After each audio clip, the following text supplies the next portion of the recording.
Welcome to this morning's panel. My name is Shannon Bontrager. I'll sort of be facilitating the panel. We have some speakers today who have participated in two projects, Bridging Cultures and the Tuning Project.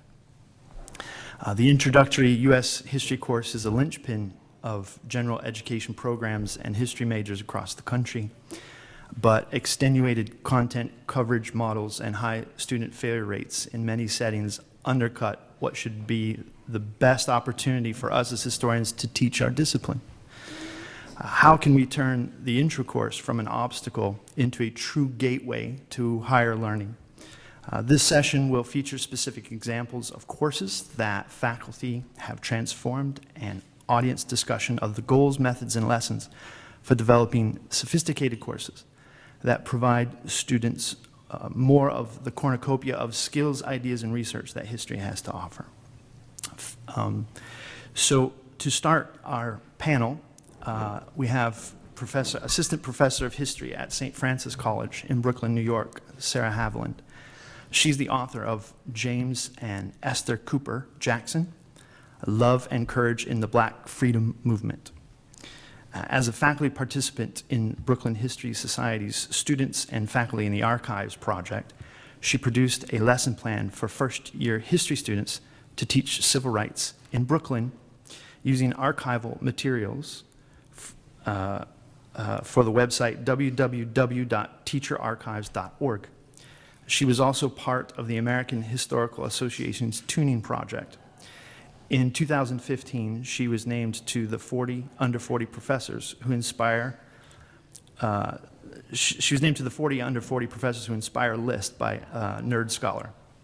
She received her PhD from Rutgers University in 2009. So our first speaker, Sarah Haviland. Should I stand? Yeah, you can. I'll just put this. Okay, hello. I'm going to just talk briefly about the Students and Faculty in the Archives project, which is sort of the way that I was able to really transform my undergraduate U.S. history survey. When I came into St. Francis College in 2011, I had taught the survey before as a part-time lecturer and as a grad student, and I had what I thought was a fairly decent set of lectures that could be targeted at a group of 30 students, a group of 90 students, and just sort of tweaked here and there. But when I was hired, I got the opportunity, I was asked pretty much immediately the summer before I started to participate in this project that the person I was replacing was supposed to ultimately have done. And SAFA, Students and Faculty in the Archives, was a grant-funded project that created a partnership between Brooklyn Historical Society and 3 area colleges, St. Francis, City Tech, and LIU Brooklyn. The project was designed to bring first-year classes to the archive so that they could have hands-on experience using archival materials, and all of the faculty who participated would design specific lesson plans for their courses around different collections in the archive. What was unique about this is, of course, you want to get your students into the archives when they're doing more advanced level work, but getting first-year students into the archive was a sort of new opportunity, something I hadn't really thought about or considered before. And St. Francis, LIU, Brooklyn, and City Tech are all institutions that serve, they're not schools that have huge archival collections on campus. We don't really have a very expansive library, so this was a sort of new opportunity to expose our students to something that we don't have within our own campus. So one of the challenges when I first started working on my plan for this project was, how am I going to fit this into my already packed survey, where I'm trying to scramble to get through all of the content the students should have. And so that really kind of pushed me to step back and think about what the goal of a project like this would be. And so I decided that this was a perfect opportunity to give my students this really firsthand, hands-on exposure to what historians do. And of course, when we go into the archive, and face a collection, it's overwhelming, even as a trained professional historian. So how are you going to do that with first-year students who've never taken a college-level history course?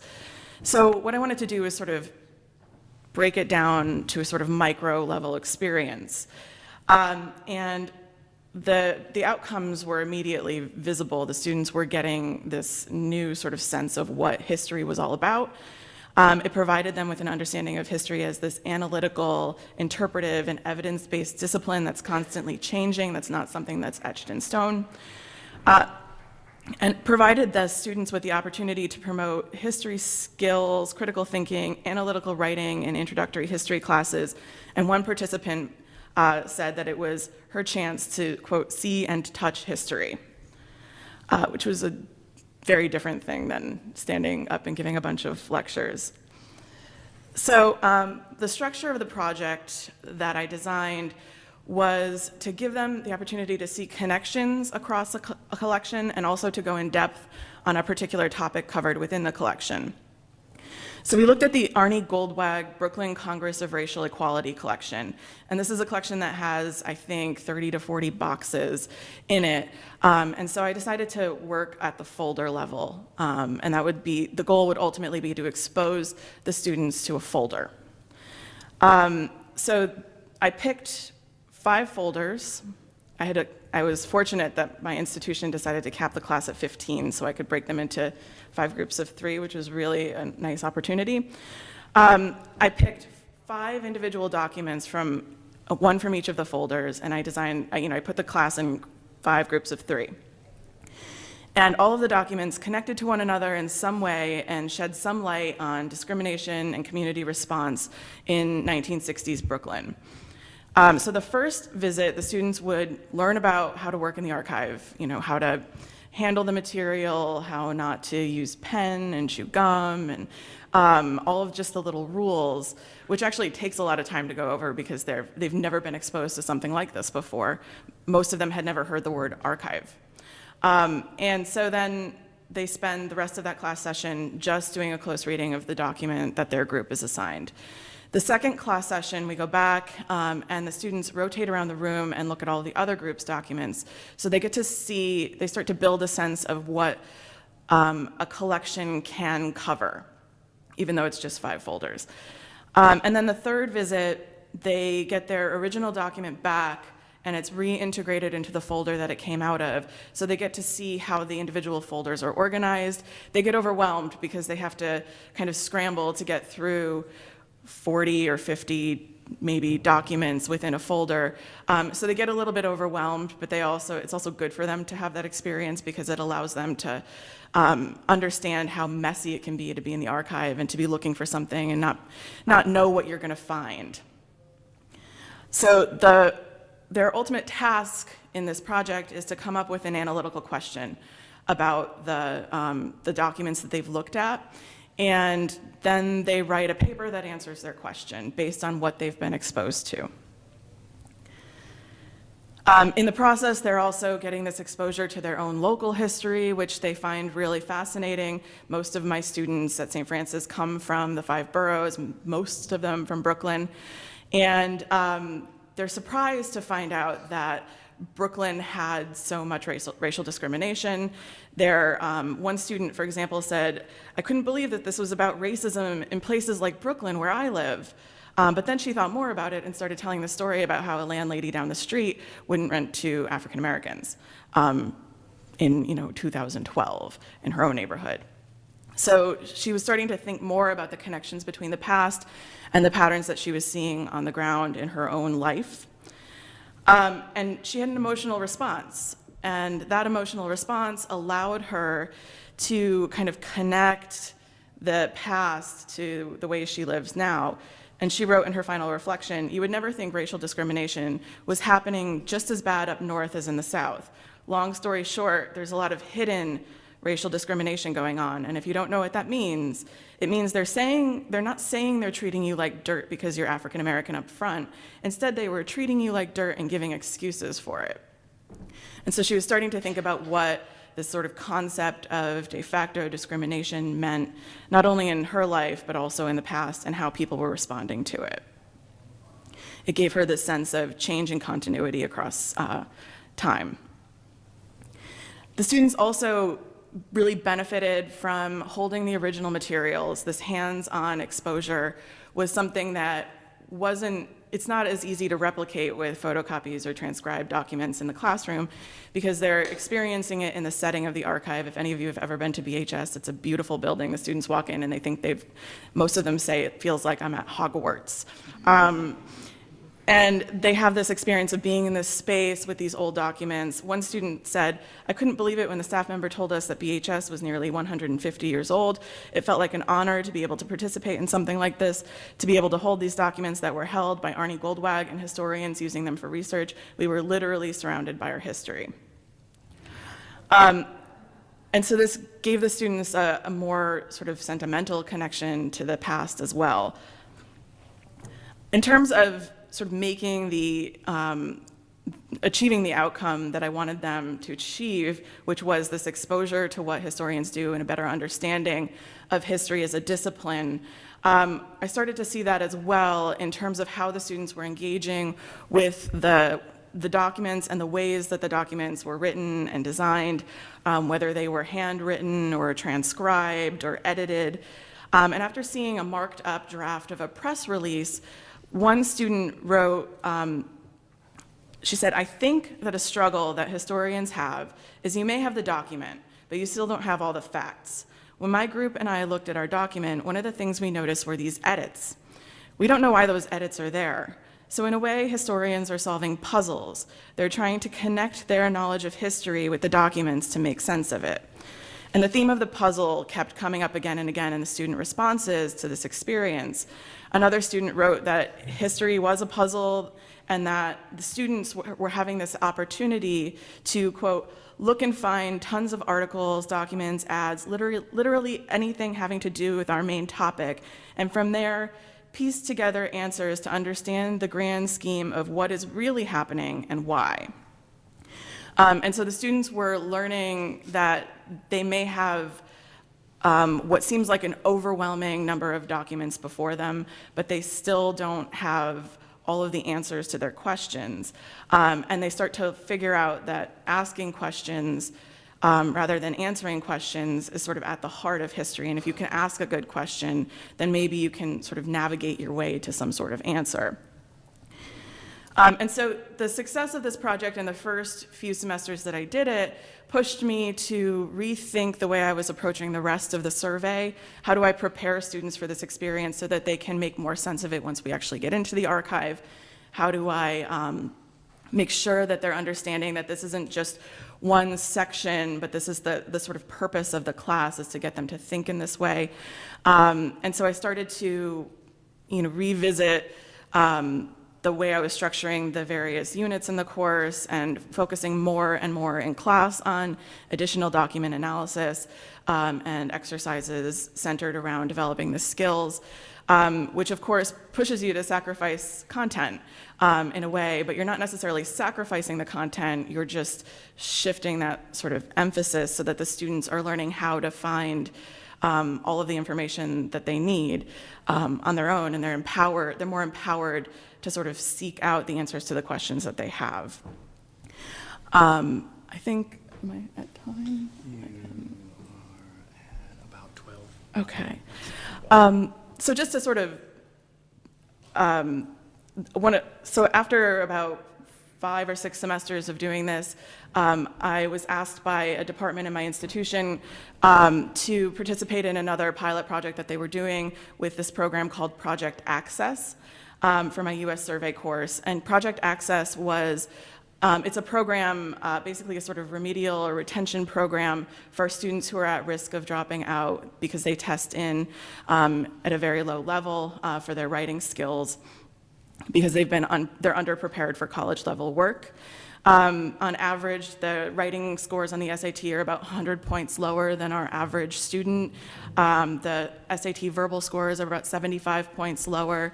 And so initially, this Project Access program would put the students in this additional college readiness sort of class that was a non-credit course. The students were not very invested in it and not especially excited about it. So the director of the program decided that he would start pairing these non-credit courses with gen ed courses so that the non-credit courses would serve as a sort of supplement and help the students succeed in their regular courses a little bit more. And so I was excited about this opportunity to bring this different group of students to the archive, but that presented some additional challenges. So, even having done this project over the course of 4.5 years, there are new sort of curveballs every time. The students in my project access section were, they had a lot of difficulty kind of committing to the project, not a lot of confidence in taking intellectual risks. The reading comprehension level was a consistent challenge in the course. They were interested and excited, and they were good at working in groups with one another, but they were a little bit less engaged and less interested in sort of taking intellectual leaps. So I found that it's a challenge that I'm going to revisit again in the fall, and I'd be curious, when we have discussion, to hear about other people who've maybe done courses like this, how you kind of get over some of these other obstacles. But I think it's continued to push me to slow the course down, to really focus in on the skills, to understand where the students are and kind of meet them there and find a way to get them ready to be in the archive in a different way. So I'll stop there.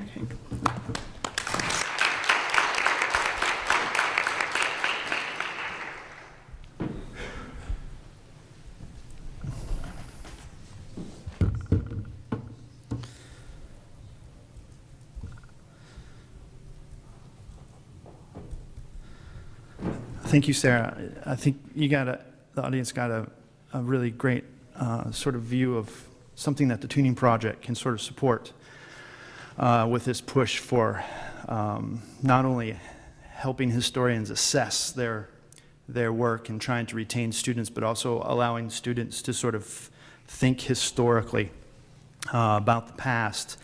We're going to shift now from the tuning sort of side of things over to the Bridging Cultures side of things.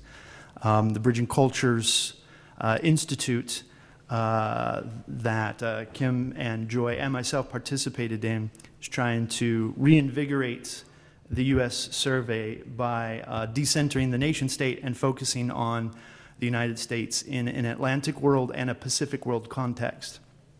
So we have a couple of examples of that in this presentation. And the first one will be given by Kimberly Hill. Kimberly serves as an assistant professor of African American history at the University of Texas at Dallas. She previously taught U.S. history at Del Mar College in Corpus Christi, Texas. She earned her doctorate at the University of North Carolina at Chapel Hill with religious history training at Duke Divinity School. Kimberly is writing a book on the connections between American missions programs in Congo and historically black industrial education programs. Kimberly Hill.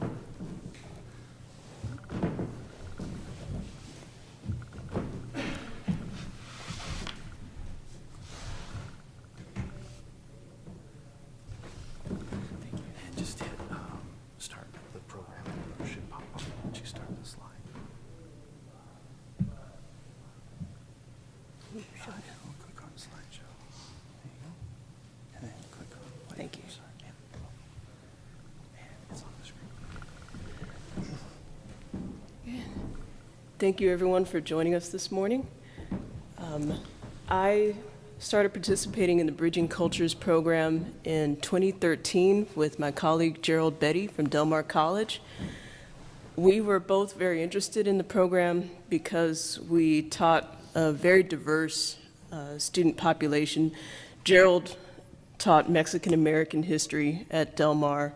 I was teaching general U.S. history surveys, but I noticed that many of my students were older, they were veterans, or they were returning after decades in the workforce. Many of them came from different countries, especially from Vietnam or from parts of Latin America. And I was looking for ways to engage their interest in the U.S. History Survey, to poke holes in their assumptions that they were going to be there to memorize a list of facts that had very little to do with things that they recognized or with their family history or with their personal experience. The Bridging Cultures program was a way for us to make the history surveys seem accessible and fascinating to students who generally were not majors, who were looking for some international content that would seem relevant to them. Through the Bridging Cultures seminar on Atlantic World History, I got some insight into teaching through digital resources and material culture and the use of maps. And I decided to apply that to making a website that I could offer to my students as a resource during the first few weeks of the semester, and also that would be easily dropped into a History 1301 course for my colleagues at Del Mar or also at UT Dallas. So I'm going to show you a few pages of the website that I created and describe the historical skills that I'm hoping to reinforce through the site. And I'll tell you some of the findings that we had after I had students go through the website this semester.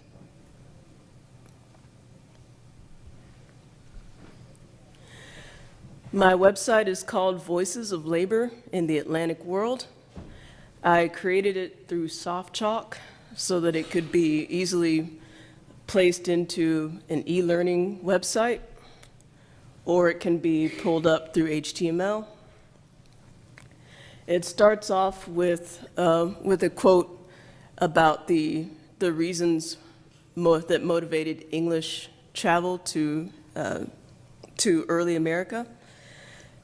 And then I include a list of key terms that are common in early U.S. history textbooks. The first page is mainly just dedicated to meeting the students at their comfort zone. My students tend to kind of zone out in the first couple of weeks of the semester until they hear something about Pilgrims and Puritans and John Smith, because they're waiting to find what they're familiar with. My preference is to start the semester teaching about ancient Native American history and then go into Spanish colonialism and French colonialism. But in order to give the students some extra motivation to pay attention, I start the website with what they already know about.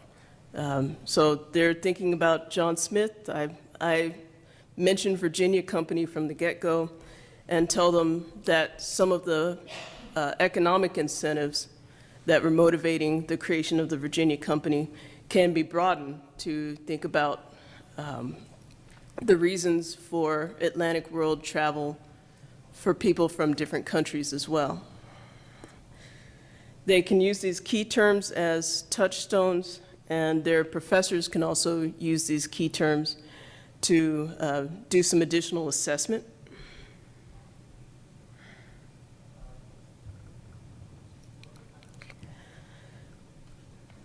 In my face-to-face classes, I prefer to use online databases as a way to spark students' interest about Atlantic world travel. And so I've integrated 2 of those databases into the website. The 2 links are for the Slave Voyages website that covers the transatlantic slave trade, and also Virtual Jamestown, which includes, I believe, 4 databases of records of indentured servants coming from England into Virginia in the 1600s and early 1700s. I usually will open the indentured servants database and just let the students browse names and open them as they choose, and just field some questions about the ages of the servants, the towns that they came from, the kind of work that they were hired to do, and especially to notice some of the things that they're especially curious about when they see a servant who has been hired on and she's only 10 or 8 years old. The students wonder, how did she make that trip at such a young age? Why would she be signing a labor contract at such a young age?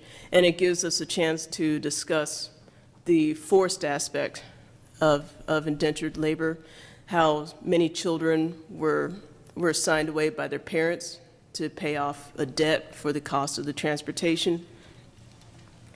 When we get into those kind of issues just from looking at lists of names and statistics, the students start to make an emotional connection to the material, and that emotional connection can carry them through the next few weeks of feeling that they can actually find some way to connect to primary sources that are written in an older form of English, primary sources that seem very unfamiliar to them, but it gives them the confidence to try and to show me that they want to find a way to interpret it.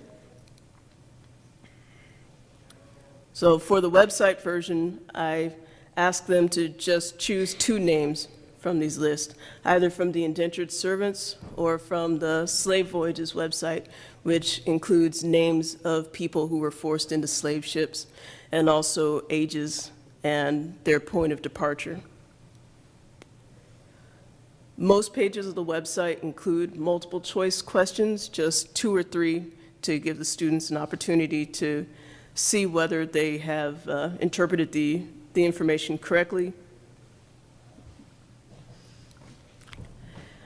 I also include 4 primary sources in my website for additional personalization. So the students can choose 2 notable historical figures who were engaged in Atlantic world travel, either as a former slave or as an indentured servant. I've just given you a little glimpse of 3 of those figures here. The first one is Henry Spellman. He came to Virginia with the Virginia Company as a 14-year-old, and he was essentially sold to the Powhatans by John Smith in exchange for additional land. He worked as an interpreter after living with the Powhatans, and then returned to the Virginia Company for a few years before his death. This is a page from his narrative. This advertisement for servants is related to the story of Elizabeth Spriggs, who is also a teenage indentured servant from England who was signed away by her father.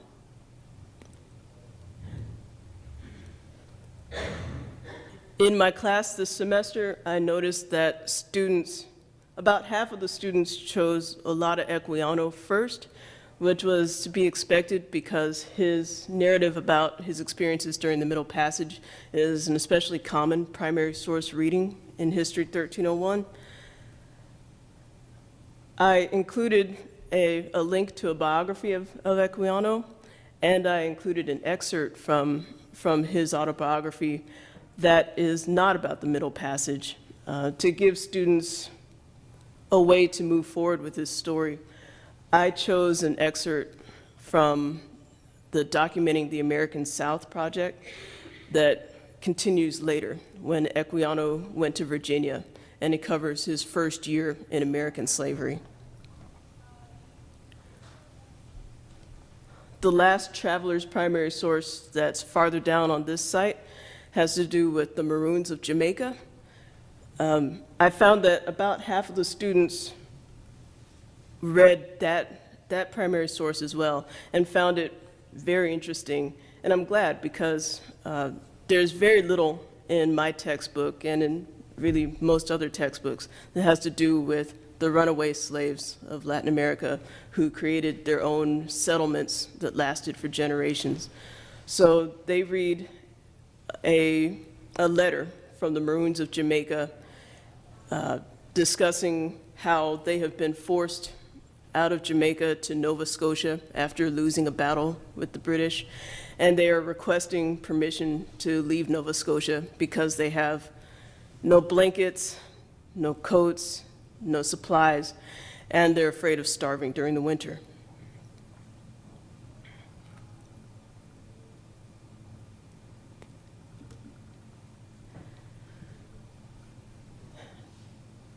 This semester I taught advanced level undergrads in a social history class, and I noticed that after completing this website project in the first 3 weeks of class, their ability to write a historical argument and to analyze sources was improved dramatically by the 8th week of the semester.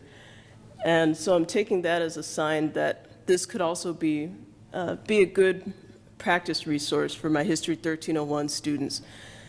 The students would write a thesis comparing the experiences of the two travelers that they read about on the last page, and they would also practice using additional resources like a map of the triangular trade to talk about financial incentives for Atlantic trade travel, or they could also choose from a series of historical maps that I was introduced to during the Bridging Cultures seminar. But the maps allow students to compare people's firsthand experiences to some broader trends, such as the ways that the coastline were depicted by sailors, or by climate maps, maps of ocean currents, or maps of places where diseases were most common. They can use this material to draw some broader conclusions, such as why would people in a certain area tend to die sooner? Why would there be more slave ships going to certain areas where the mortality rate was especially high?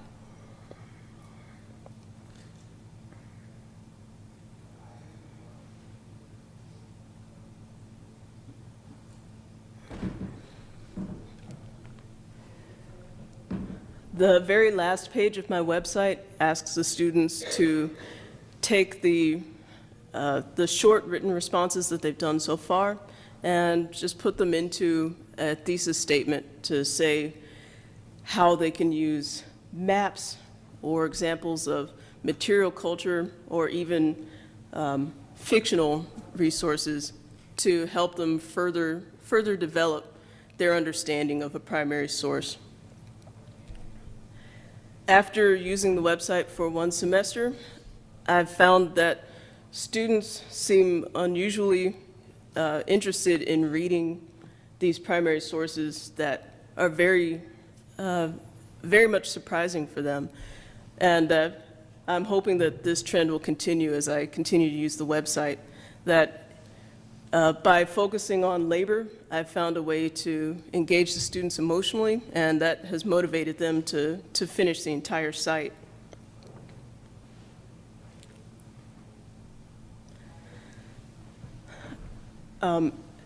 When I use this in History 1301 next spring, I am hoping to use this labor website as a way to reorganize my course to fit more thematically, at least for the first 5 weeks of the semester. I have, in previous semesters, followed a national course, starting with Spanish colonies and looking at French traders, and then mostly focusing on British settlement through the late 1700s. In the future, I'd like to use this website as well as a theme to focus on other things that united these settlers in common, no matter what country they came from. The kind of foods that they relied on, the transportation methods, the kind of work that they needed done, as this site focuses on, and also eventually a focus on politics and economics. By using the themes instead of just going from country to country, my goal is to help the students to think of History 1301 as a series of challenges that can then be applied through the rest of the semester. Challenges in being able to read and interpret a primary source, to be able to think about tools like lumber or types of grain, and to see how they can find out about people's lifestyles from things that can be touched and felt or cooked.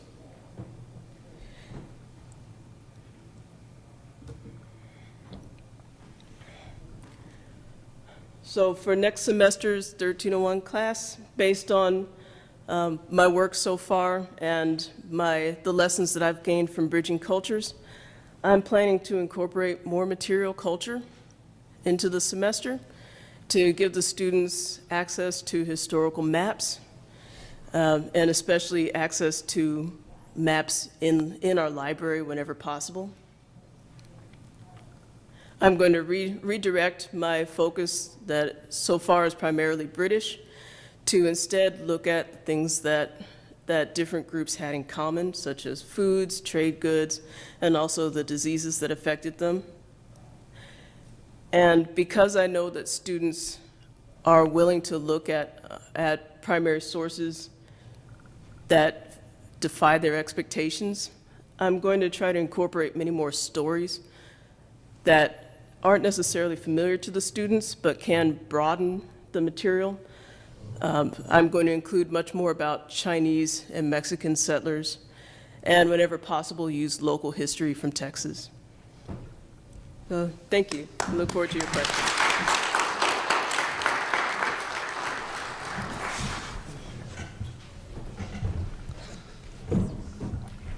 Of course, thank you, Kimberly. You can get an idea of some of the work that the Bridging Cultures Institute has facilitated. This focused, it was a grant from the National Endowment for the Humanities that the American Historical Association jointly worked with the NIH to produce these institutes. You can see some of the work that it produced from Kimberly's presentation. We'll come back to that in a few moments. Now we're going to switch over to the tuning side of things. Again, back and forth. Yeah, a nice sort of comparison to sort of see how these projects can be interrelated, interconnected. So our next presenter is Nancy Quam-Wickham. She's a professor of history at California State University at Long Beach, where she was also chairperson from 2005 to 2015. She is interested in history and pedagogy, as well as innovation in teaching.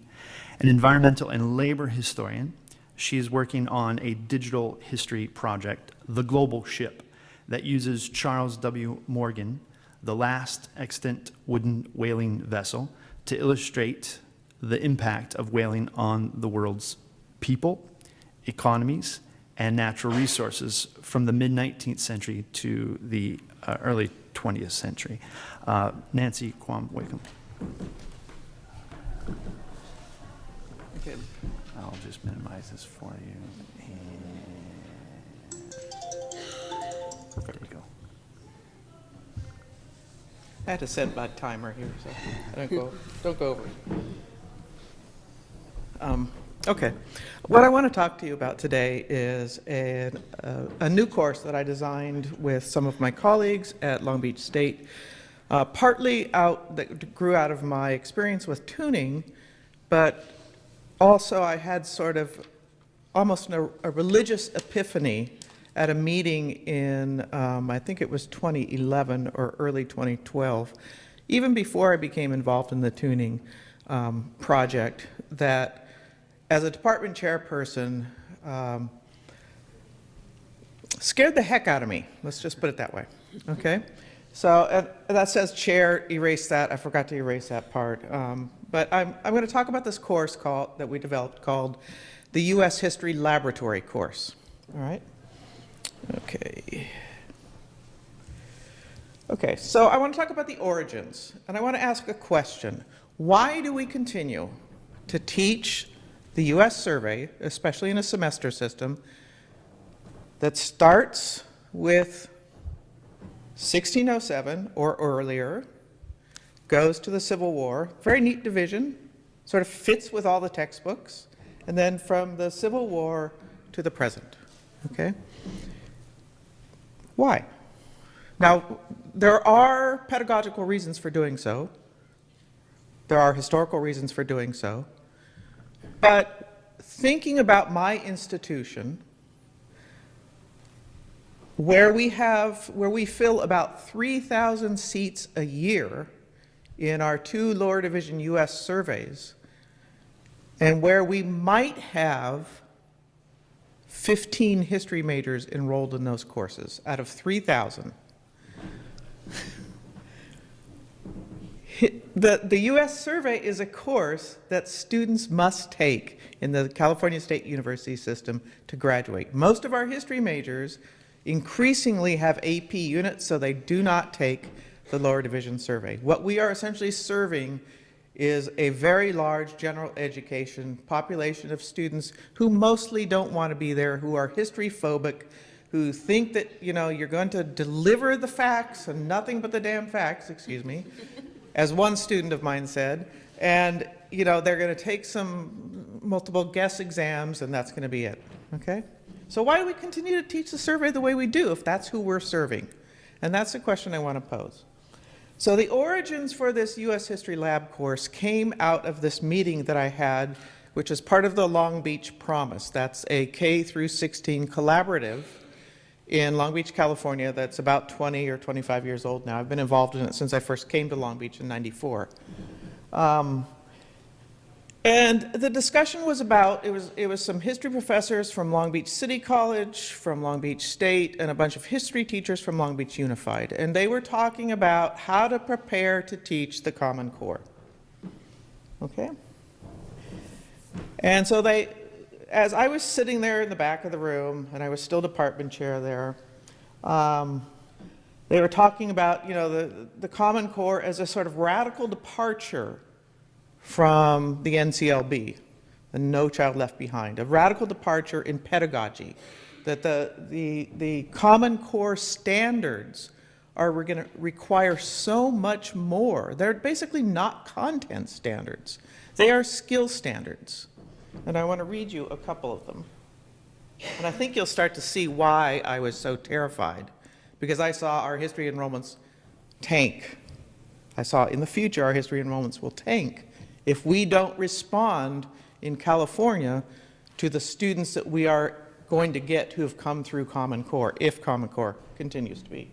So let's talk about some literacy standards, and our history social science standards in California are incorporated into our literacy standards.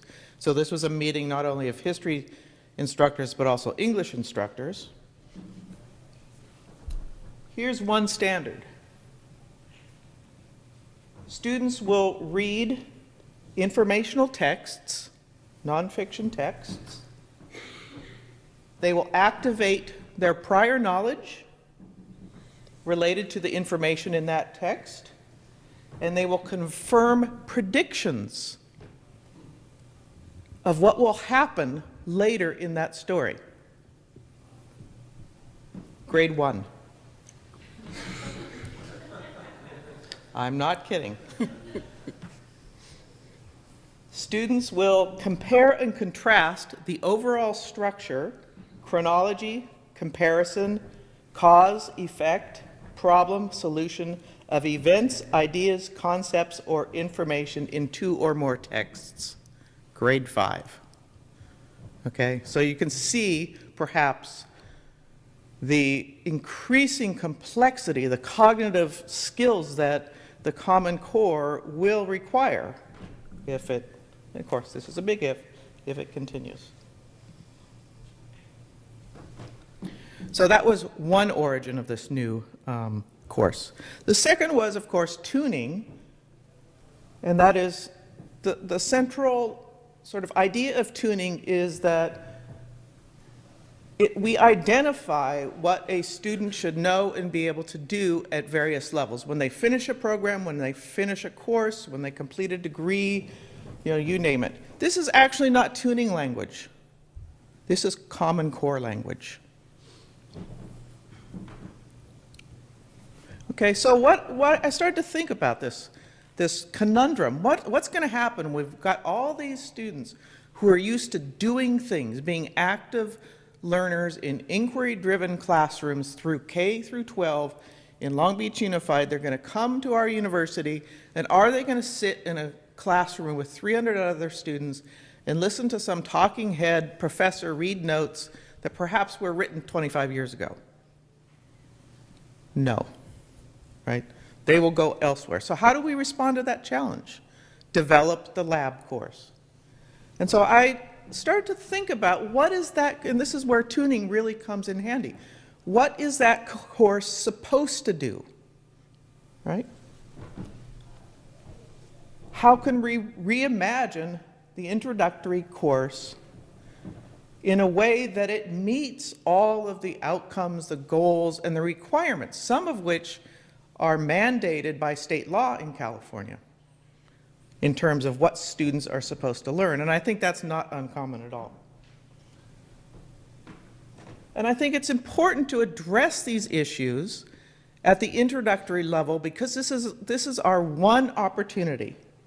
There's probably not a more critical course in the history curriculum than the introductory survey course. Enrollments are declining nationally among history majors. So this is a course where we can potentially recruit new majors. We can turn students on to history. Pre-service teachers at all levels need to have, most of them need to have U.S. history, whether they're multiple subject credentials or social science, prospective social science teachers. Students must take it to satisfy other major requirements. So I think we really need to unravel these institutional contexts in which this course is embedded. And this is where the tuning project really helps. So I took our U.S. survey learning outcomes, our course level goals, and tried to align them and then restructure the course based on what is the purpose of the U.S. survey. And by the way, the History Lab course does not replace the traditional survey. It's an alternative primarily for gen ed students who, want a more active course. And I'll explain how it's a more active course in a minute. So you can read some of our course, it's our standard course level goals, evaluate the character of the struggle for racial and gender equality. And then we have certain skills goals in our particular student learning outcomes for this course, for both levels of the survey. And I teach the postbellum survey, I should say that. I'm a 19th and 20th century historian. Demonstrate understanding of key historical thinking skills, chronological thinking and periodization. How do you teach periodization? How do you teach chronological thinking? And I think that's important as well. And then we want them to formulate historical arguments, and most people do that through the essay. And I'm going to argue that there are other ways to do that require as much or more writing as the essay, the standard analytical 5 to 7 page essay, that one can do if one has the resources and the inclination to do so. Okay? So then I looked at our program learning outcomes for our history degree, right? And you can see them there. And I wanted to align this course all the way down. These look much like the tuning discipline core 2.0 competencies.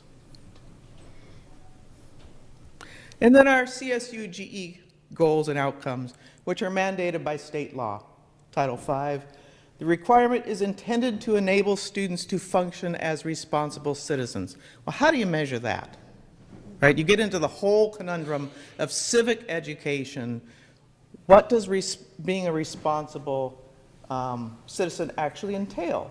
And in this sense, I used Alan Taylor's definition of civic learning and its relationship to the study of history, a concept that he terms depth perception in time.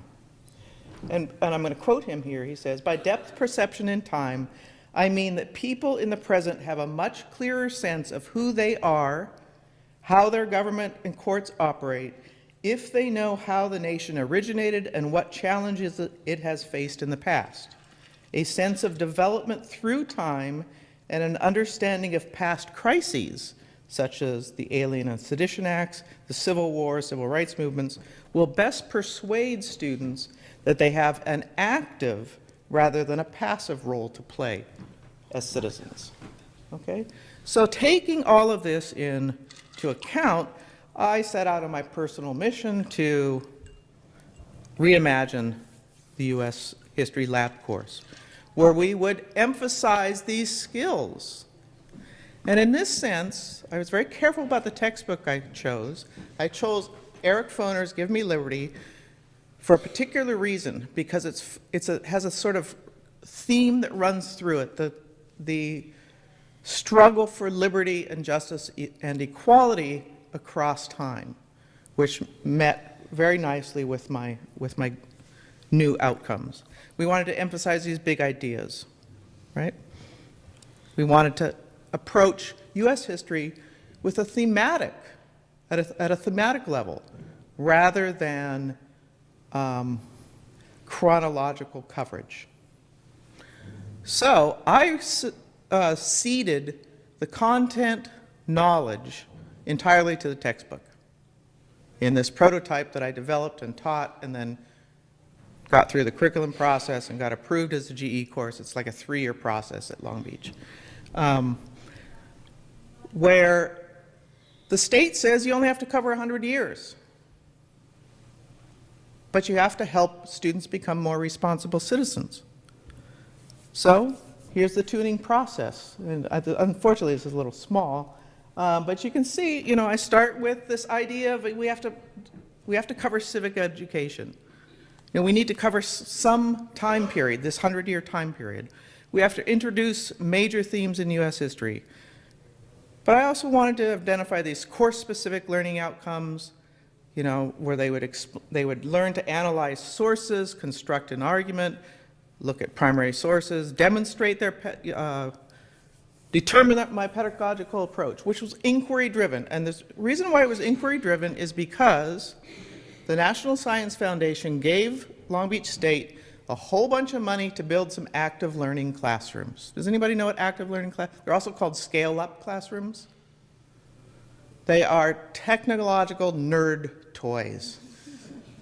They are rooms for anywhere between 30 and at some universities are up to 200. Rooms that are, the walls are covered in idea paint, where you can, it's basically like whiteboard, so you can write on the walls from the floor to the ceiling. You can write on the tables with dry erase pens.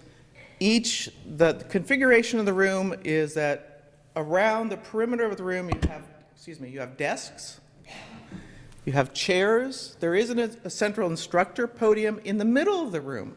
So they're not optimized for lecturing, which is really important to understand. They're optimized for inquiry-driven work. So I decided in my history, the U.S. History Lab, what I would do is I would ask students to create products.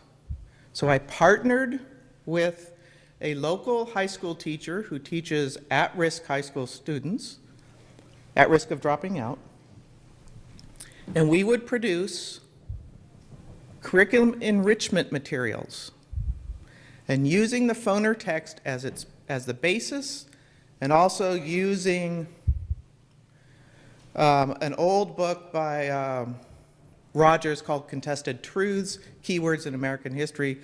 I developed this set of assignments, these very scaffolded assignments that culminated in a product that would be shared with this high school teacher and her students. And it had two goals. One is make student work accessible to others. They're not producing just for the professor. They're not producing work just for a grade. They're producing work for others to read.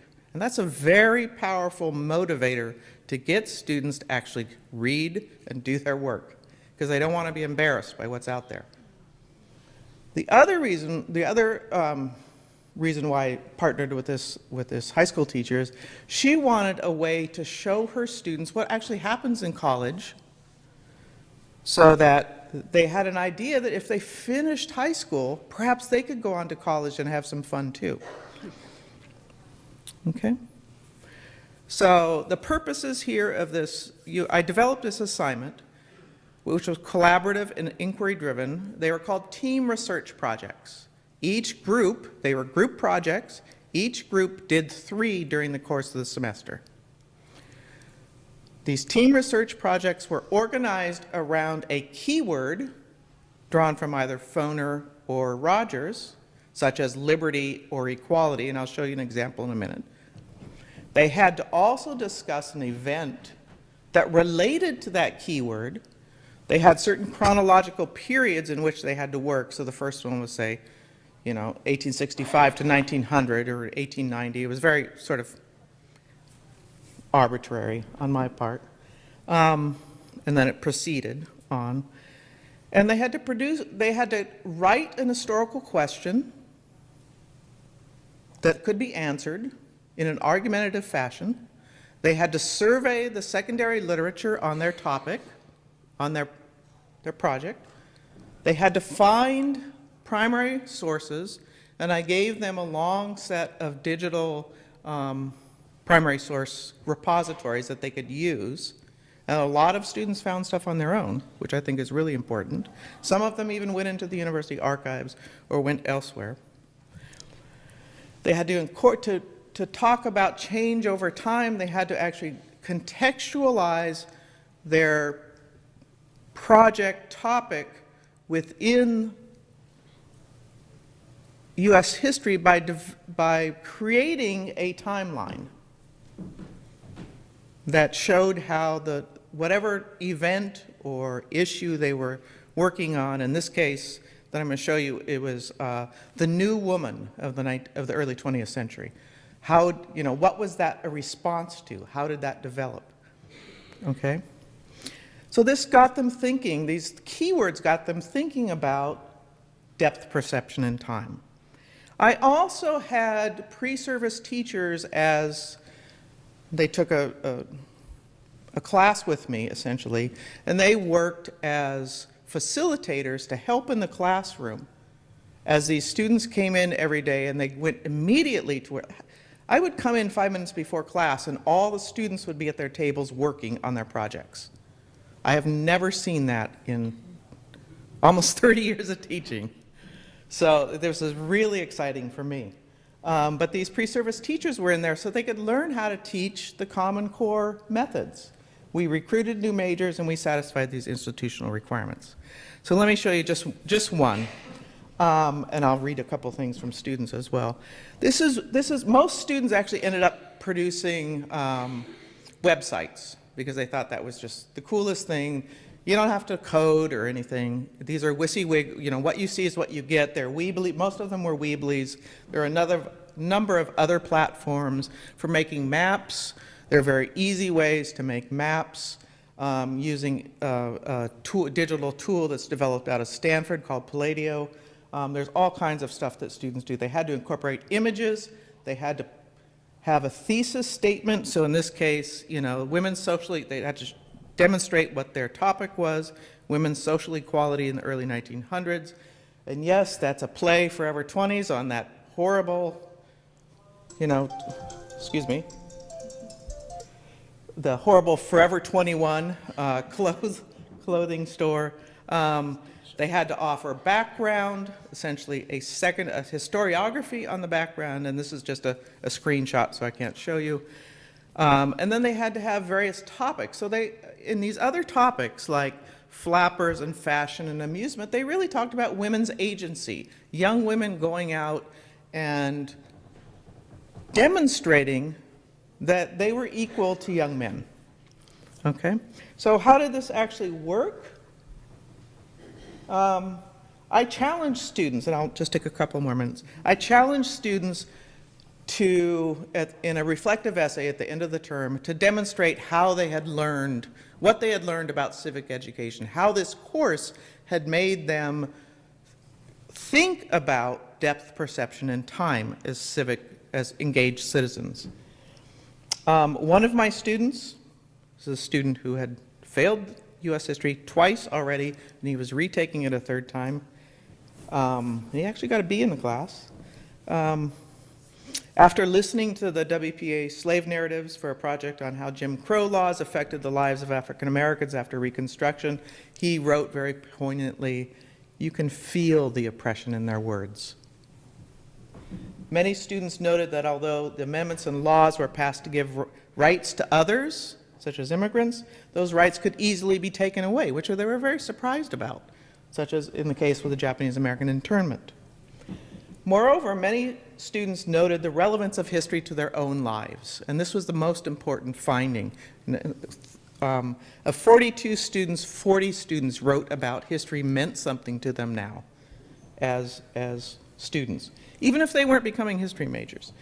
In a discussion in one project on how AIDS activists in the 1980s brought to the public knowledge of the epidemic despite Reagan's refusal to recognize the health crisis, one young man who was a pre-med student noted that gay rights activists, quote, showed how people could make a difference by speaking up. And that was a revelation to him. And I think it is to our students of our generation. Most students, in fact 40 of 42, also praised this idea that they could direct their own learning. They could determine, even though they had to cover, they had to take weekly reading quizzes from the test bank of Norton, they could actually pursue topics that were of great interest to them. Okay, so I think that, rethinking what you do in the classroom, especially to meet the needs and to engage general education students, is critical at this point in time. Okay, thank you.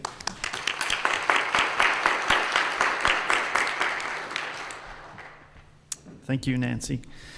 I have a first grader who's doing the Common Core. I knew exactly what you were talking about there, where they have to predict the text. I'm happy to report she just got a report card yesterday. She's got a 4 out of 4 in this category specifically. So yeah, they're coming. Must have a parent who's an historian. Yeah, she must. They're coming though to us in the not too distant future. So again, another, I think, fascinating example of the tuning project, and to sort of continue this theme of overlap and interaction between bridging cultures, tuning, and rethinking the U.S. survey. We have our final speaker who's going to, on this January date, take us to Hawaii. So that'll be nice. Joy Schultz is a member of the history faculty at Metropolitan Community College in Omaha, Nebraska, and teaches United States and World History courses. She also teaches a graduate course in U.S. International Relations at Nebraska Wesleyan University.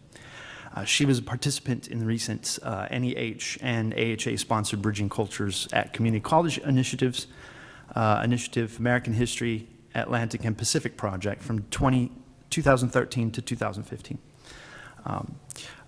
Her book, her manuscript, Empire of the Young Missionary Children in Hawaii and the Birth of U.S. Colonialism in the Pacific, 1820 to 1898, is forthcoming by the University of Nebraska Press. And she's also published articles on U.S.-Hawaiian relations in Diplomatic History from Oxford University Press and the Journal of the History of Childhood and Youth from Johns Hopkins Press. Joy Schultz.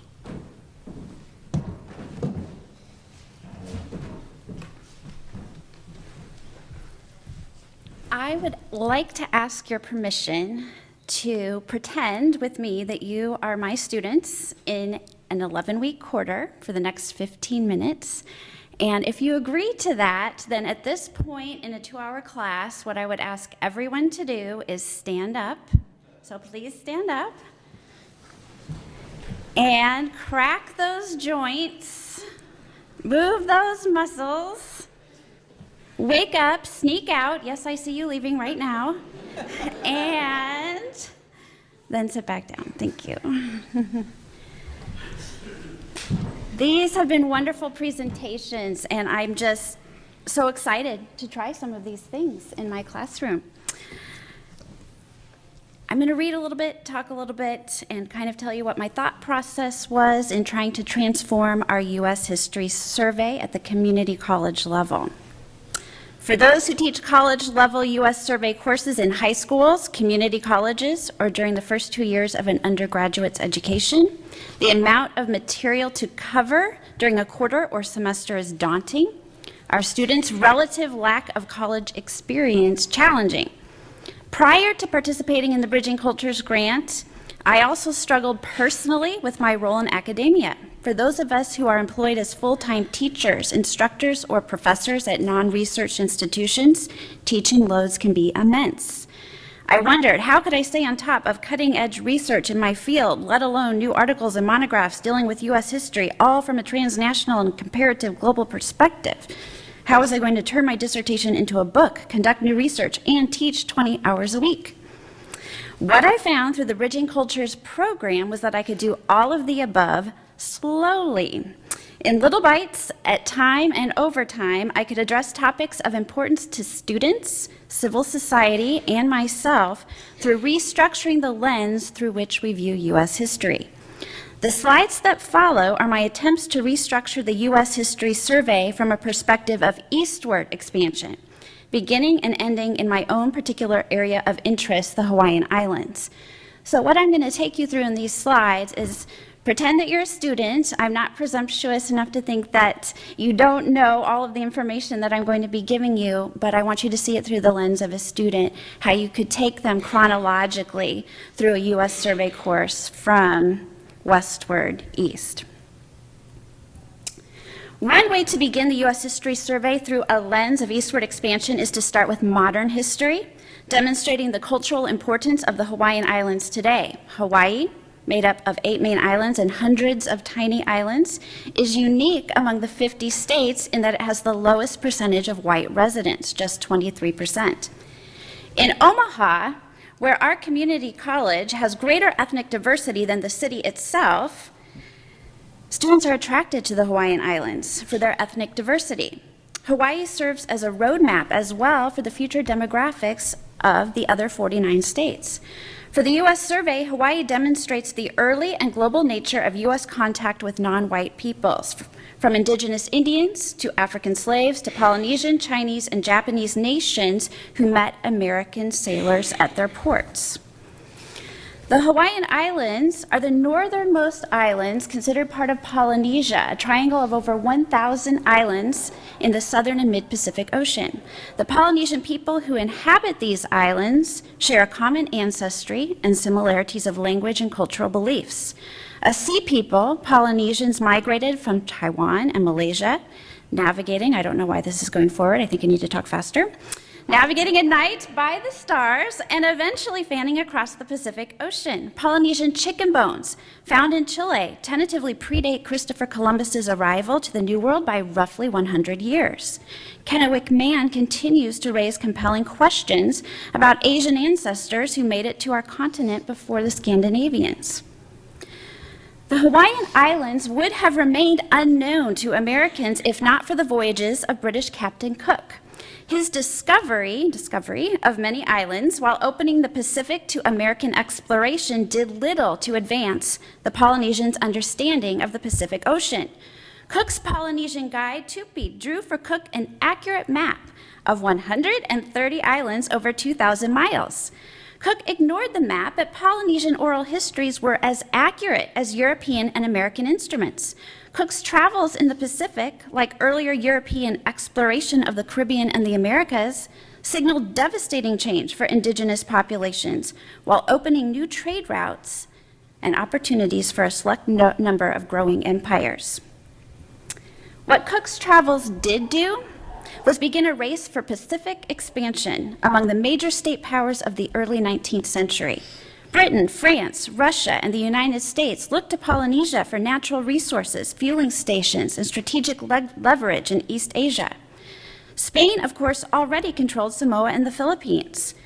While many students are told of Napoleon's sale of the Louisiana Territory to Thomas Jefferson in 1803, few know that Thomas Jefferson had already received correspondence from American John Ledyard, a scientist who traveled with Cook into the northern Pacific Ocean looking for a northwest passage through Canada. As California historian Tom Osborne reminded Bridging Culture participants, Jefferson's view of westward expansion was motivated by a desire to open trade routes to China and lay U.S. claims to North Pacific trade, already divided among Russian, British, and Spanish enterprises. Henry Ubakaya. Students of U.S. history also might be interested to know that the American public's first interest with the Hawaiian Islands was not due to its desire to understand a foreign people or travel to a tropical location. Rather, Americans grew fascinated with the life of one Hawaiian, Henry Ubakaya. As a young boy, Henry joined the crew of an American ship and left the Hawaiian Islands for the United States, arriving in 1809 at the age of 17. Initially viewed by New Englanders as, quote, dull, he quickly changed people's minds by his desire to assimilate and his ability to learn English rapidly. He was also interested in American Protestant Christianity, and he soon attracted the attention of a newly formed American Board of Commissioners for Foreign Missions. Sadly, Ubakaya died of typhus fever in 1819. Reading his story, a group of young college graduates decided they needed to take up his cause and become the first missionaries, Christian missionaries to the Hawaiian Islands. If you know anything about the early republic and what a book in 1818 might have produced in terms of popularity, his book went in 1 year through 12 editions and sold 50,000 copies.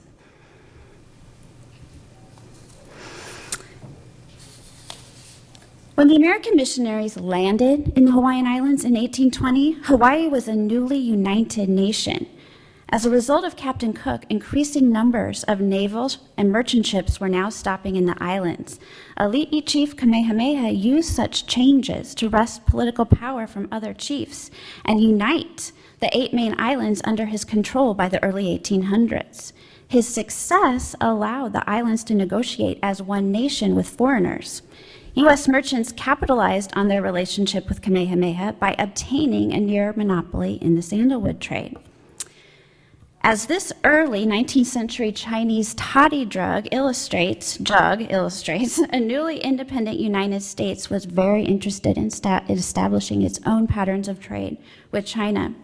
Americans clamored for Chinese luxury goods, and U.S. politicians were struggling to exert a foreign policy independent of Great Britain.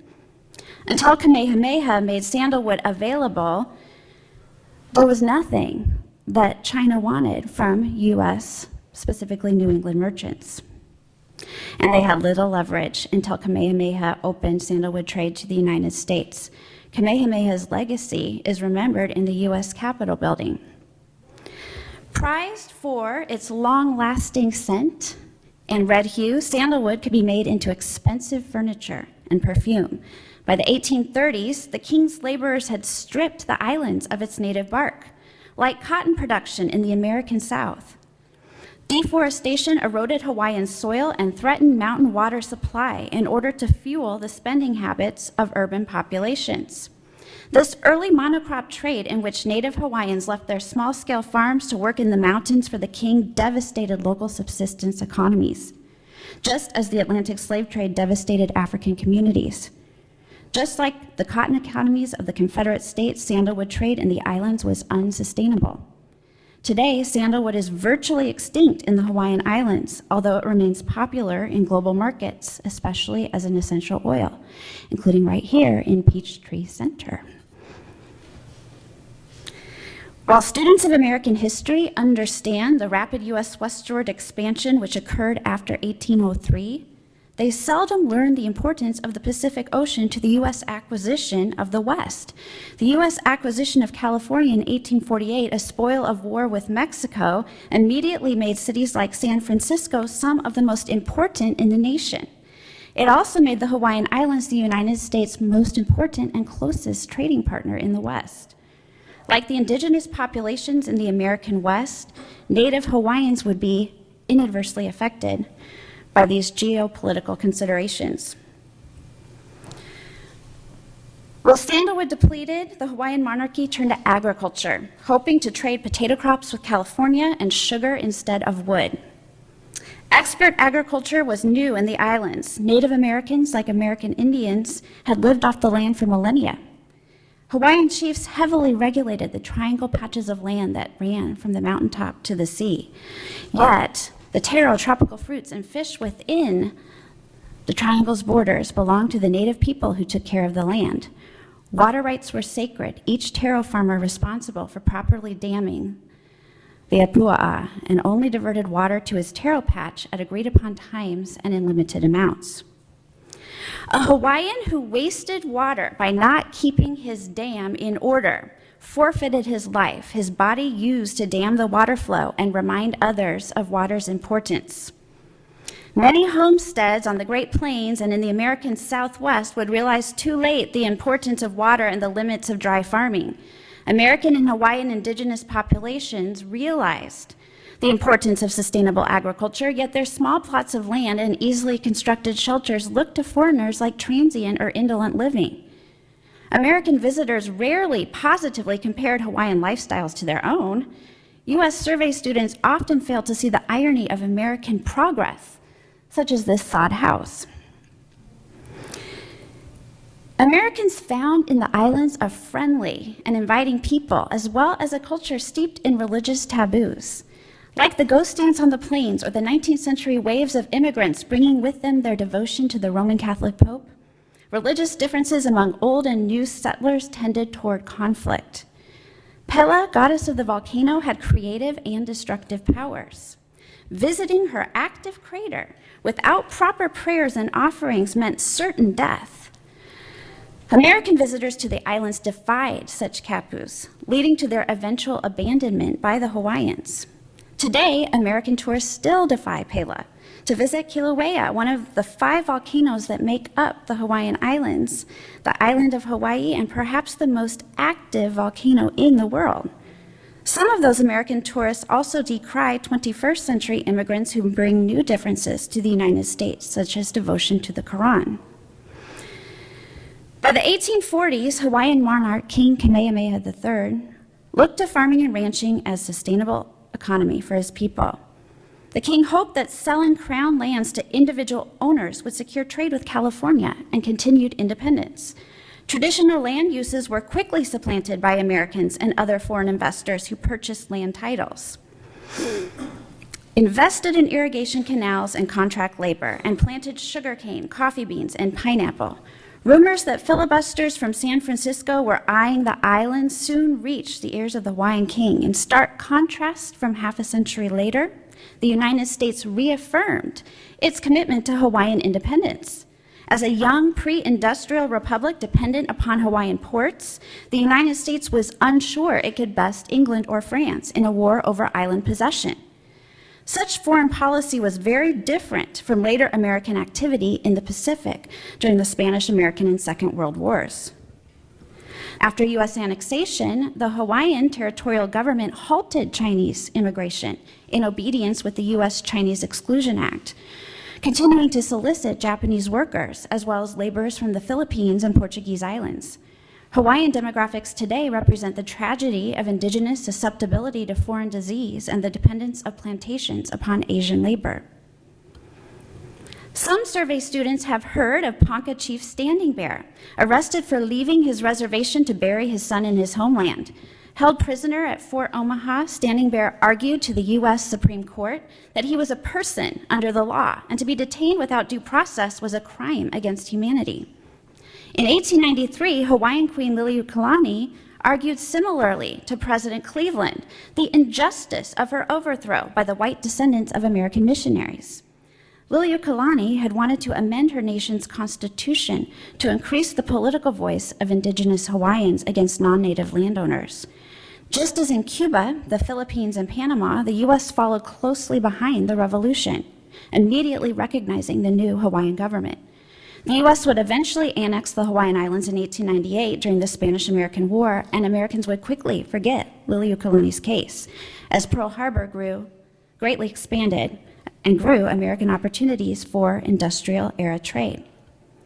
Today, Fort Omaha is the restored site of Metropolitan Community College in Omaha, and it's one of the 4 campuses at which I teach. In its annexations of the islands, the United States demonstrated that it too was a global player. By the turn of the 20th century, and with colonies now stretching around the world, Britain, France, Germany, and the United States competed for markets for their factory-produced goods and looked for natural resources to sustain continued economic growth. Of course, the strategic location of the Hawaiian Islands in the Pacific also meant that Japan would attack Hawaii and the Philippines in its war against the United States. Our students are often surprised to hear about a U.S. war in the Philippines over colonial control. They do not know that Hawaii had an indigenous monarchy that did not want to be part of the United States. And part of that reason is education. As the United States attempted to convince its own colonial acquisitions that democracy, the English language, and Protestant Christianity were superior to indigenous beliefs, and that industrial goods were the hallmark of modernity, this message also resonated with Americans. Indigenous resistance seemed backward and unenlightened, rather than pattern off of the same colonial arguments Americans themselves had used just a century before. From opium wars and the May Day Revolution to more recent political posturing in the South China Sea, Europe and the United States, since the early modern period, have demanded access to the Pacific region markets. It is my hope that in highlighting its importance, my students can also gain an appreciation and a compassion for the peoples who inhabit the islands of the Pacific. You know, I have often wondered why the myth of westward expansion has played such a prominent role in contemporary U.S. survey textbooks and in our cultural narrative at large. I often ask my students to list classic American Westerns, and by the end of the exercise, we're talking about movies like Cowboys and Aliens, and what's the movie with the blue people? Yes, Avatar. And I think there's a new movie right now, something about the 8. The Hateful Eight. See what I'm talking about? We continue to make Westerns. So in thinking about this, and the longer that I have taught, the more I have come to believe that the supposed glory of American westward expansion conveniently hides an important truth. The failure of Americans to abide by their founding principles and their founding purpose to protect human rights. In our nation's bloodiest wars, from King Philip's War to the Civil War, Americans fought to eradicate cultures and secure human bondage. More Americans died in battles to colonize the Philippines than died freeing Cuba from Spain. Even historians who focus their narrative of westward expansion around a story of colonialism and genocide still tell the same story that they condemn: a history of white military, economic, and cultural superiority. By choosing an east to west perspective in U.S. history, that is the story that I tell. In choosing a west to east perspective in U.S. history, I do not need to address an ideology of American exceptionalism because it cannot be found there. The United States is judged according to a much older history of Pacific worlds in all of their own glory and splendor. And if you want to ask me if I do this consistently throughout an entire quarter or semester, do I start from the west and move east? I will say it is a work in progress, and I start slowly and I do it little bits over time. And one of the ways I have found great success is in modifying individual lectures one at a time in order to provide this perspective. And my students have been very receptive it's like their eyes pop open when you start to talk about a larger world and the larger world's relevance to what's going on in their life today. And I found that I've been able to awaken them, so to speak, by talking about other peoples and cultures in relation to our own national history that I haven't been able to do when we start with John Smith, for example, and his love affair with the 10-year-old Pocahontas, which never happened. So I start with Lewis and Clark, and I talk about Ledyard and the desire for trade with East Asia and American apprehension and insecurity about its ability to participate in the Pacific. And then I rework lectures from that point on. Thank you very much.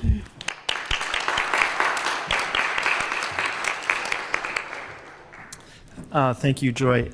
There's probably a lot more wisdom and questions in the audience than any comment or anything that I could provide. So I think the panel would like to field questions that you might have. There are many topics to discuss, from the validity of doing tuning or focusing on the Atlantic world or the Pacific world, to the mechanics of it. Please feel free to ask questions or to make statements.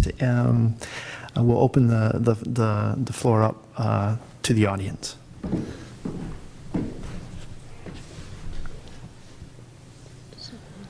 Yes. For the reading part for your students, what are you using? I understand how you construct this lecture, but is there a textbook that you like that is working? I know there are a lot coming out now from the world perspective. My colleague Stuart was in the audience, and he would be laughing because we use the textbook we have to use, which is your traditional survey textbook. So what I've gotten very good at doing is requesting examination copies from lots of places and from lots of different methodologies. Oxford has quite a few new resources that include primary sources and the questions to ask as you're reading them. And I read the US copyright laws on copying and plagiarism, but I bring as much material into the classroom for my students as possible. At the community college, we're not allowed, at our community college, and I think it's a good rule of thumb, we're not allowed to require students to purchase and purchase and purchase materials that they can't afford that we may or may not use. So over the years, I have just gotten very creative with how I can bring them into the classroom and give students access. But I think going to the archive is actually a better idea. So I'm going to try it, Sarah.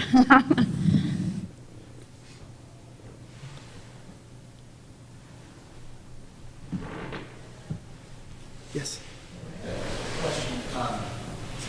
When we were talking about the students and the faculty in the archives, I teach in the Washington, D.C. area, and so of course there's lots of opportunities for archival work, and I'm very excited about the project you were describing. I had a question of sort of logistics, and that is one of the challenges that I face on my campus is just getting the students through the archive, like getting them there, and the liability and the scheduling and all of that. And I was curious, how did you do that? I'm very lucky in that St. Francis College is 2 blocks from Brooklyn Historical Society. So we met in the lobby and walked over, and that took about 5 minutes out of my hour and 25 minutes of class time. I think, I want to say LIU Brooklyn was a little further away, and they had a little bit more of a logistical challenge in getting students there. But I think thinking about the amount of time you have to use is really something to consider, and then you can design your exercises around what you can actually accomplish. I was very fortunate in that it logistically was very straightforward. But there are definitely people who had shorter class sessions or bigger groups, and those were challenges that they needed to overcome. One thing I might ask the panelists to do, because the video recording, is maybe just rephrase the question, because it probably is not being picked up in audio. So if you could do that, that'd be helpful. Yes. I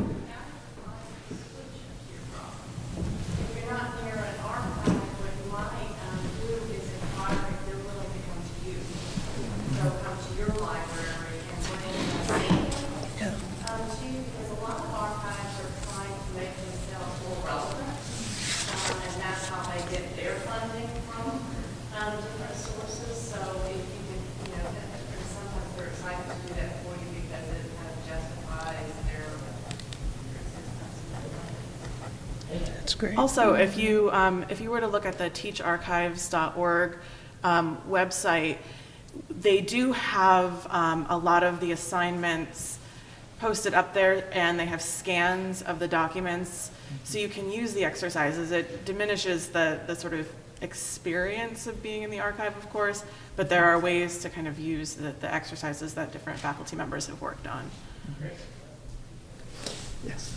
I have a question that's sort of really related to content, and I'll give a little bit of context and then kind of ask the question of all four panelists.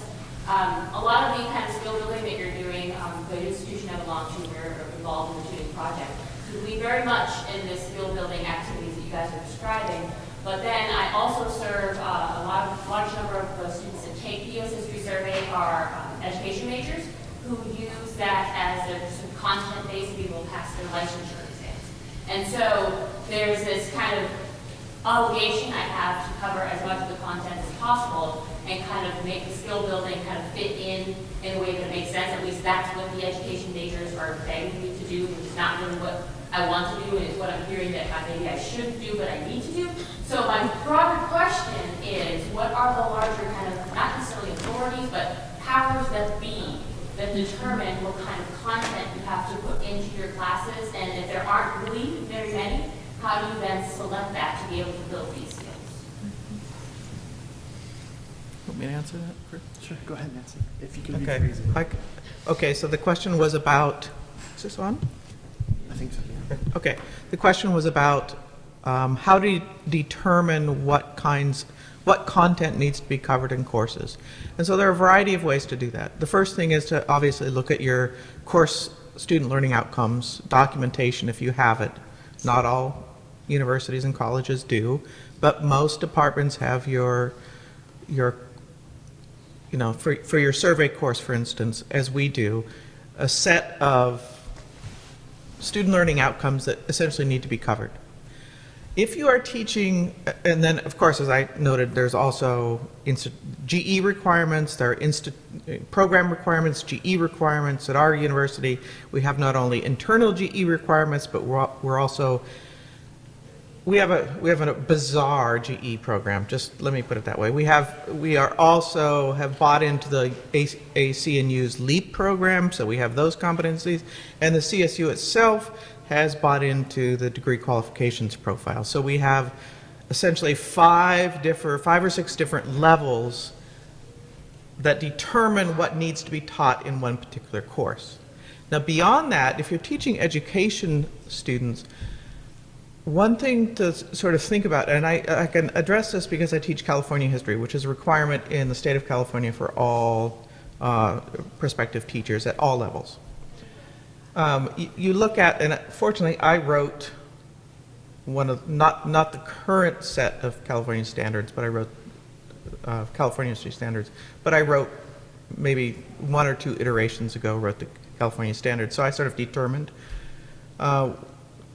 what would be taught in the course. But you look at the state standards. What are the grade level standards in your state? What content needs to be covered at what level?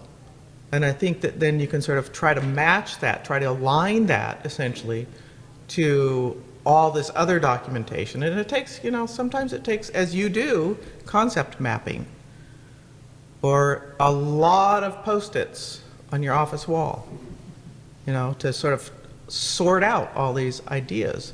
I can tell you, and Veronica was in a group that I facilitated yesterday at the design charrette, AHA assignment design charrette.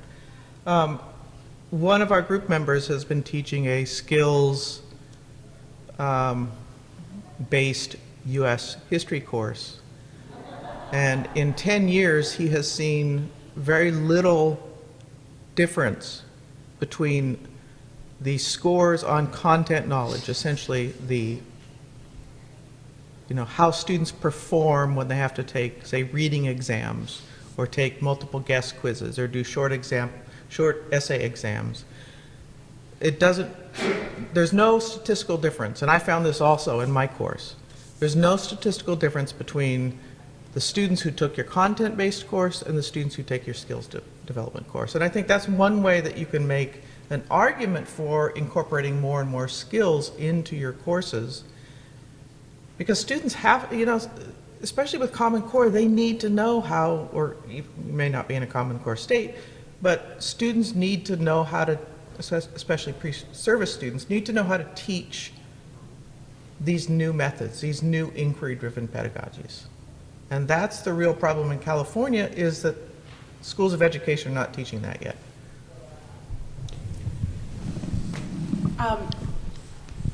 I think probably at my institution, my history department needs to work a little more closely with our education department. There's a bit of a division there. But one of the things that I've observed since shifting the focus of my U.S. history survey is that the students are performing better in all areas. So before I started using the archive and using a lot of document analysis and skills-based instruction in the class, the exams would be these, you get a list of terms that you memorize and identify some of them on the exam. You write some little short answer kinds of things. And I was finding that the students weren't retaining a lot. They were giving me Wikipedia summaries for each of the identifications. So I shifted the exams as a result of sort of shifting the focus of the class to having them analyze documents in the exam session itself and incorporate some terms and concepts into their responses sort of within the context. And I found that immediately, the first semester I did it, the scores jumped, probably a solid 10 points as a class average. They were doing much better. So I think giving them the skills is kind of giving them the tools to understand and place and situate all of that content in something, which I think, like I said, I need to work more closely with our education department to understand how they're doing on those particular exams. But I think, they're still going to be able to do a lot in order to prepare themselves once they've got these skills in place. I think at the community college, I have the basic challenge of getting students to even read a secondary source, let alone a primary source. So I'm a big believer in active learning, but if I don't teach my students how to read a textbook and understand a textbook, then I'm doing them a huge disservice. So I think, Nancy, I might do something similar to you. I have put a lot of just basic, do you understand the textbook requirements on the web. We use Blackboard for our online courses. So I upload exercises that they are completely responsible for on their own time that grade them on their understanding of reading a textbook. That way, when they come to class, I can focus on the primary sources and they have somewhat of a contextual background, and then we can use that class time to ask historical questions. But I couldn't do any of what we're talking about doing if I didn't require in some way a textbook component, because their background in history knowledge is not there. I often encourage my education majors to participate in optional group work. And in Texas, the state standards focus heavily on big names and key terms. So to help the education majors prepare to follow the Texas standards, I could revise my group projects to have them do research specifically on these people who they're going to have to be able to teach pretty quickly during their terms at the middle school or high school.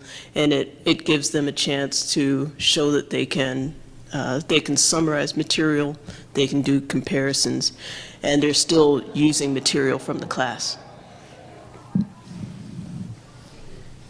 Yes. I just want to respond to the question about teacher preparation. I work at a campus where teacher preparation is a big part of what we do, and we grapple with that same issue. And what I would encourage all of us to do is simply abandon entirely the notion that it's our job to cover everything that our future teachers are going to be expected to teach. And we should abandon that notion for a variety of reasons. Number one, because it's not humanly possible to do, and we're fooling ourselves if we think we can. And number two, the best preparation we can give our future teachers is to teach them to be historians. And if we teach them to be historians, number one, they'll be better teachers because they'll be scholarly teachers, and those are always the best teachers. And if we teach them to be historians, they will be able to teach themselves all the material they will need to teach the classes they will then go on to teach. And that's actually the approach we've taken in our department for many, many years. And we do exit interviews with our history majors after their student teaching. We always ask them explicitly whether that approach was the right preparation they needed or whether they would have preferred to have more coverage. And I don't think I've ever had a single person, after going through their student teaching, say, I would have preferred to have had more coverage of material. I always praise our approach of teaching them to be historians as the best preparation to be teachers. In terms of the content-based exams that they must pass in order to be able to student teach, and we have that in Wisconsin, we tell them get a study guide, you have a textbook, and crayon. Yeah. And if after doing that they can't pass the silly exam, then they really shouldn't be teachers anyway. Yeah, I want to echo that. We also have a very strong teacher education, secondary education. We actually run the secondary social science, history social science program out of the history department, which is very unusual. It's technical home is in education, but everybody lives in history. And you know, we have a waiver program so students don't have to take exams, the national exams. And we may have one of the largest social science credential programs in the nation. When I was chair, we had as many as 425 credential students. It's just post-bac credential students. And we have never had the same thing. We've never had one who said that they needed more content. We had one, however, who was not a history major, who had been a PE major at a different university, who came and said he didn't need to take our history major or our history waiver courses to become part of the credential program because he knew all of the history that needed to be known. And my colleague Tim Kern, who was the credential coordinator, asked him, well, what do you know? And he said, well, you know, I know a lot about the American Reformation. Okay. Can I ask real quick, briefly, where the gentleman who just spoke, where you teach? The University of Wisconsin Superior. Can I work there? Can I come there with you? Yes. I was just going to add to this. I completely agree with him. I teach history at a small school in Pennsylvania as part of the state system. And for the last 2 fall semesters, I've been teaching a large section of US 1 for early childhood majors, K through 4 students who don't teach history. And one of the things that we have been doing is that I collaborate with the chair of that department of early childhood reading, and I get 2 students from early childhood who are upper level students to come in. They come into class, they're there every day. They develop activities based on the Common Core, picking a particular topic that I may or may not cover in class. And it's been very frustrating for me because of going back to that line, we feel like we have to cover so much material. So I made a note of myself, I'm going to stop doing that. After listening to you guys talk about how you approach it, I'm going to start picking selected topics and I'm going to cover what I can and they're going to do activities. This past year, they developed games based on issues, people, events in history that fit in with the time period that we were supposed to cover, working in teams of 4 or 5, and they had to tie a common core to those games. They had to provide their sources. They used primary sources. They used art. They used literature. They used historical documents. It was pretty amazing, actually. So I'm really excited to hear you guys talk about what you're doing elsewhere. It's been an uphill battle in my department to get people to look at this and say, this is okay to teach history this way. We don't have to lecture every day. So thank you all. Thank you. Yes. Speaking of exams, I have a question about assessment. I'm curious to know more about, for instance, after your students go into the archive and they look at their primary sources, I'm curious to know what do their assignments look like what does their final paper look like? What are you looking for in those papers? Are they analytical essays or reflective essays? The same thing for students who access a website and are looking at those primary sources or are developing their own websites. What are some of the things you're looking for in those types of assignments? How are you then selling, if we're talking about content versus skills, how then are you able to use some of those assessment methods to then sell these projects, say, yes, this is working, and so on? I'd be interested to hear more about that kind of stuff. So the assignments I use to accompany the archive visits, I have the students blogging throughout the process. So they have to do a before the archive blog where they tell me what they know about archives, if they've ever been to an archive, what they think happens there, what they think historians do there. And then after each visit, they have to do a response to the archive post that, the whole class can see all of these posts. Then they answer the same questions each time we go because I want to see what they're taking out of each individual experience there and how that's developing over the course of the project. So they answer questions about, what did you learn from this trip to the archive?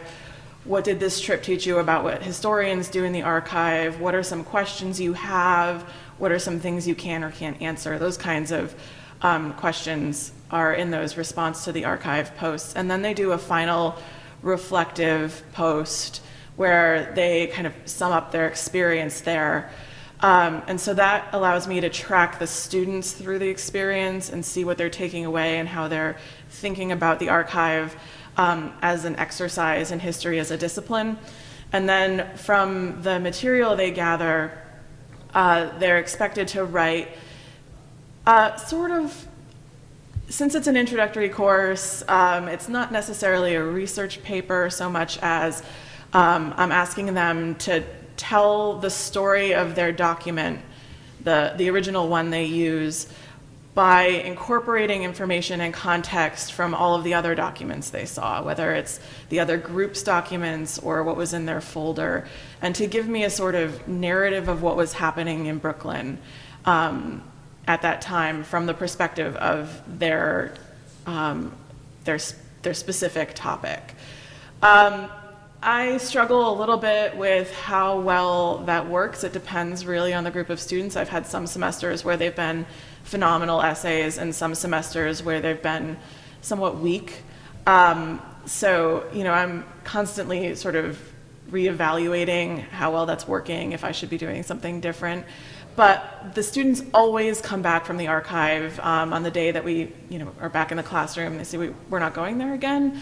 That was the best part, and I want to go back. And they say they're going to go back and look at different things about their neighborhood, or so it does spark an interest in having that experience, which I think is an outcome in itself. And you can definitely see how the experience in the archive translates into the subsequent document analysis activities in class as well. There's definitely a jump forward at that point.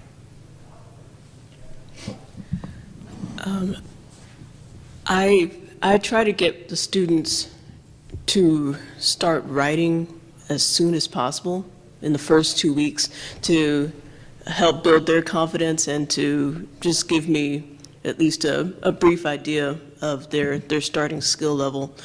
The website is designed to make it easier for other professors to skim through their written material quickly. So I included very, very short written responses in the website.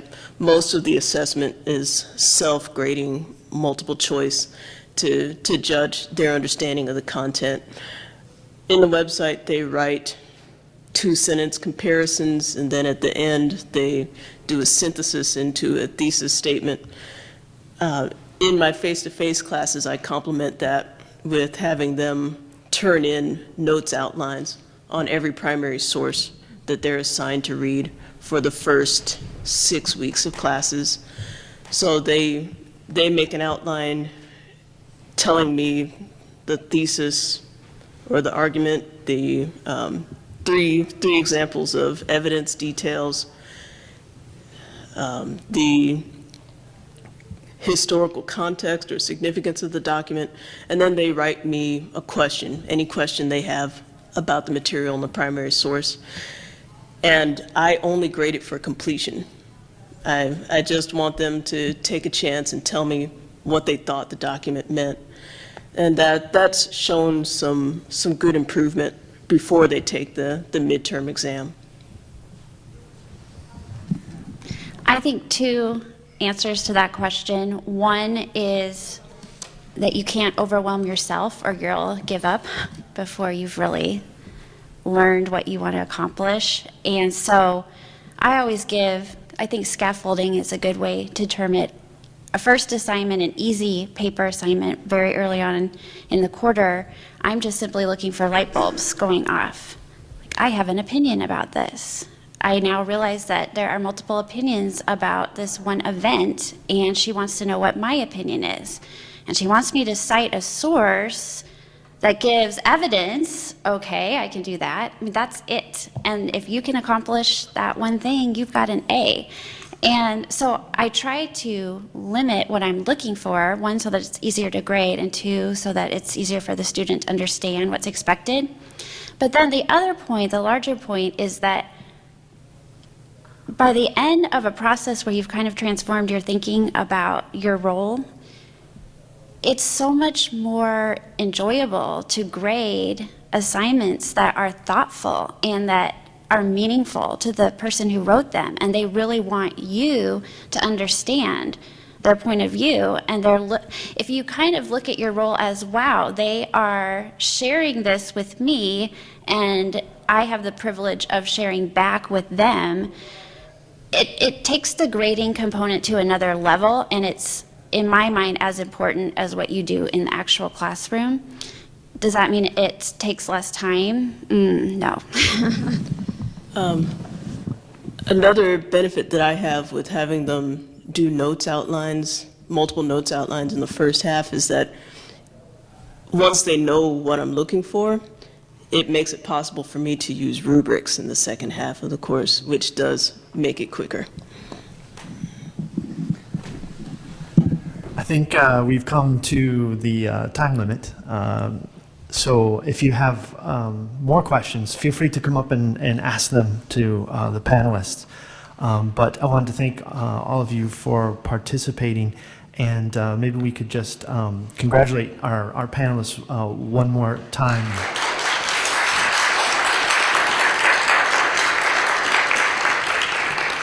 And thank you to Shannon.